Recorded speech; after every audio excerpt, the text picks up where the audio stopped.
All right, so what's going on, everybody? So this weekend we get UFC 310. Honestly, a really stacked card overall. So I'm going to be going through the fights that I know, and I'm going to be predicting them. And like I just said, I'm going to be only predicting the fights that I know of. I'm not one of these channels that talks out of my ass. I'm only going to predict the fights that I know that I can predict. So let me not waste any more of your time. Let's get right into the predictions. Real quick, I know I just said I'll get right into it, but 97% of you guys aren't subscribed. What are you doing? If you like boxing, influencer boxing, or UFC content, that's why I do on this channel. Post 3 to 4 times a week. Also, the second episode of the Day One's podcast will be posting today around 1 or 2. So I'll link that in the description. If you like Combat Sports Podcast, consider subscribing. I appreciate you.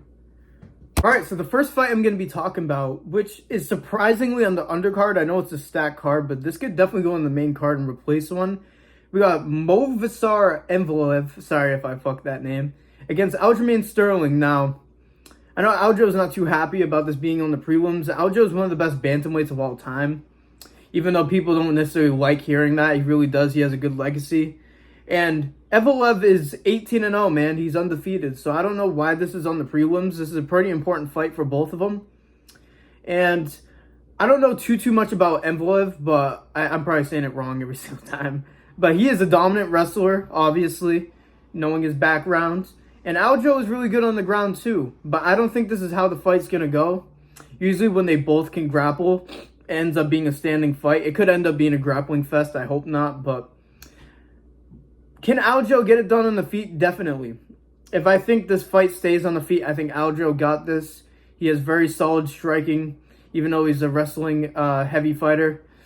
Evloev is really just a wrestling fighter, so if Aljo can stuff some takedowns and keep it on the feet, I think I could edge out Aljo in this fight. I think this will go the distance. I don't think Aljo will finish him. I don't think either of them can land submissions because they're too good on the ground. So if this fight's going to end, it's going to be on the feet. But I don't think it does. I'm going to pick Aljamain Sterling by decision in the first fight. Now, next fight that I'm going to be talking about is Dominic Reyes versus Anthony Smith, also on the prelims. But I say this makes more sense since it's a stacked card. Obviously, Dominic Reyes, after beating John Jones, in my opinion, has done pretty poor in his UFC career. It's probably one of the more random downfalls. It must have really offset him when he lost to John. And he's facing Anthony Smith, probably one of the, I hate to be mean, but probably one of the worst UFC fighters on the roster with 20 losses. He does have 38 wins, which is impressive, but I don't even know if all of them are in the UFC. They could be.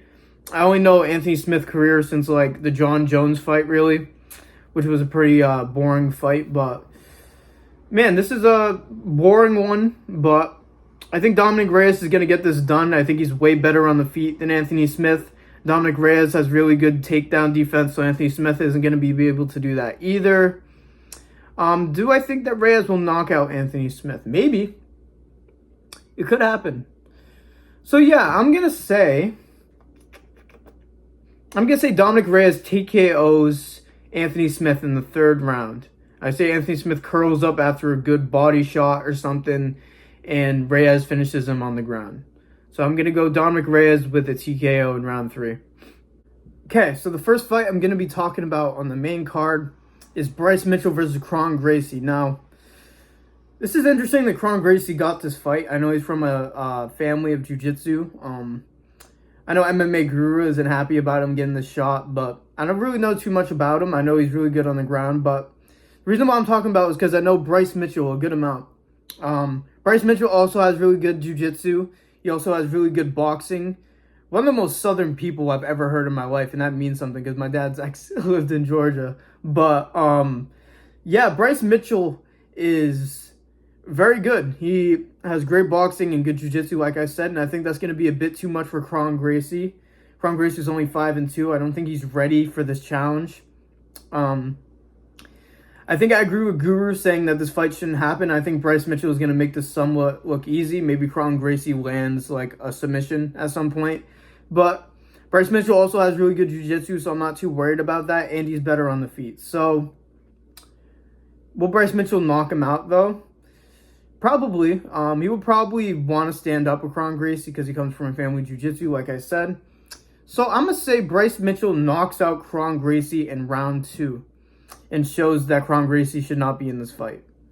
So yeah, I'm going to pick Bryce Mitchell round 2 knockout.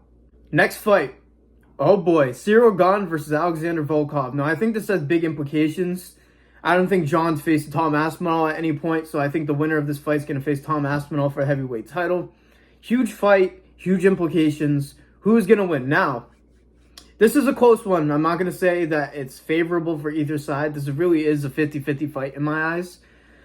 Volkov is way better on the ground. It may end up getting down to that, but I think this could still be a stand-up fight because Volkov can strike too. He's 6'7", and he doesn't look like dumb. When people are usually like that tall, they don't look natural, but Volkov fits into his frame very well. And obviously Cyril Gane is a big dude too. Cyril Gane is obviously better on the feet. He's way faster than Volkov, but Volkov is underrated on the feet in my opinion. I think this is very close on the feet, but will it come down to that? It'll probably come down to grappling. Maybe not immediately into the fight, but I'm going to add Volkov in this fight. I think Volkov is going to make this maybe a boring fight. I hope not, but I think he's going to do enough to get a decision on Cyril Gane. I actually don't know if this is 3 or 5 rounds. I'm not sure. So I think that actually changes a lot. I think a longer fight will probably favor Volkov, and Gane may sneak like 2 rounds out of 3 and win. But I'm still going to edge Alexander Volkov. If I'm going to put my money on it, I'm going to say Volkov. Better grappling, underrated striking. He could catch Gane. Gane is really fast, though. He has good movement, especially for heavyweight. So Gane could definitely win this fight, but I'm going to edge Volkov by decision. Yeah, I'm going to say Volkov by decision.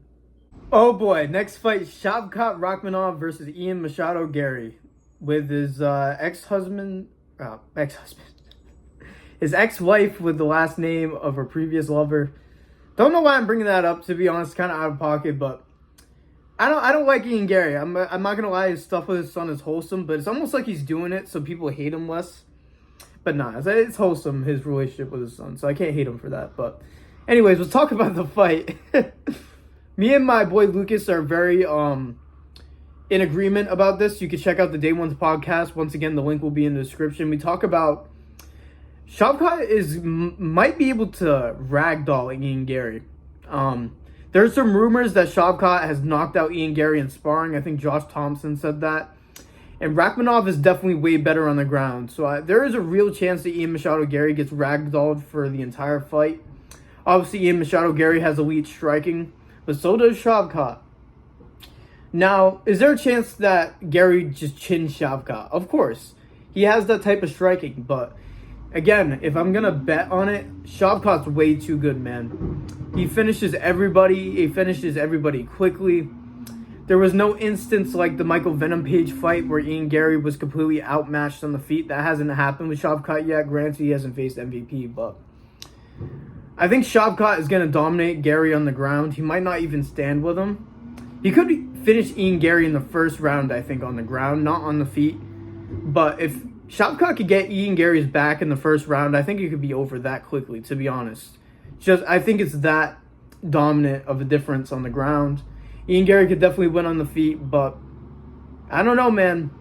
I can't see it. Shavkat is a beast. I see him beating Belal Muhammad once Belal Muhammad is healed.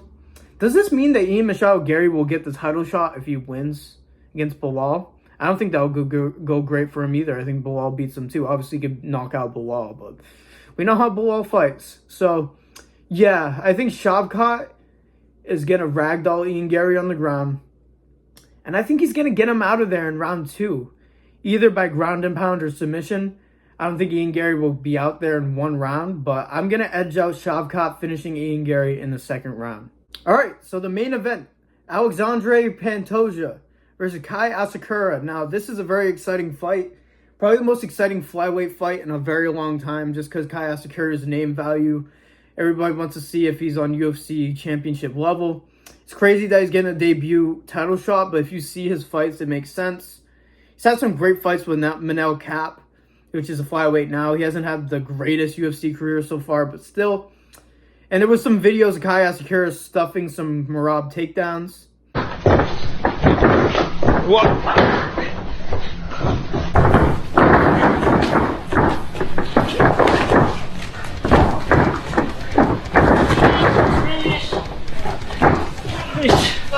Which you could be like, oh, but Merab fails takedowns 10 times every fight. Yeah, I know that. But it does mean something because Merab is bigger than Kai, not height, obviously. Like I'm saying anything. I'm only 5'3", but he's heavier. Him stuffing Merab's takedowns, I do think means something because there's a good amount of weight classes above. So I do think it matters. I do. Obviously, Pantoja is very elite on the ground too. It really is as simple as if Kai Asakura can deal with Pantoja's wrestling. If he can stuff some takedowns, man, I feel good about Kai Asakura. And I'm going to be honest, maybe slight bias because I feel like the UFC needs another star. And I think Kai Asakura is exactly that. I don't know the last time the flyweight division had a star. They obviously had DJ at one point, but he wasn't a star at the time, even though he was so dominant. Yeah, I think I'm going to go with Kai Asakura. I think I feel good about him being able to stuff Merab's takedowns. Pantoja's probably better on the ground, but still, I think he's going to be able to stuff some takedowns and maybe even get Pantoja out of there. Imagine if he has an amazing knockout performance, and then all of a sudden we have a superstar at the flyweight division. That's what I'm hoping for. Am I a bit biased on wanting something to happen? Maybe, but I think it's likely. He has some real power, man, especially in that straight right hand. I see it catching Pantoja. If he gets a little bit desperate on the feet, he might run right into something. So, yeah, man, give me Kai Asakura knockout in round 4. Yeah, I see it happening. If he gets stuffed some takedowns, I think Pantoja's in trouble. I'm going to say a round 4 knockout for Kai Asakura. And this would be a star breakout performance, especially if it's a nasty KO.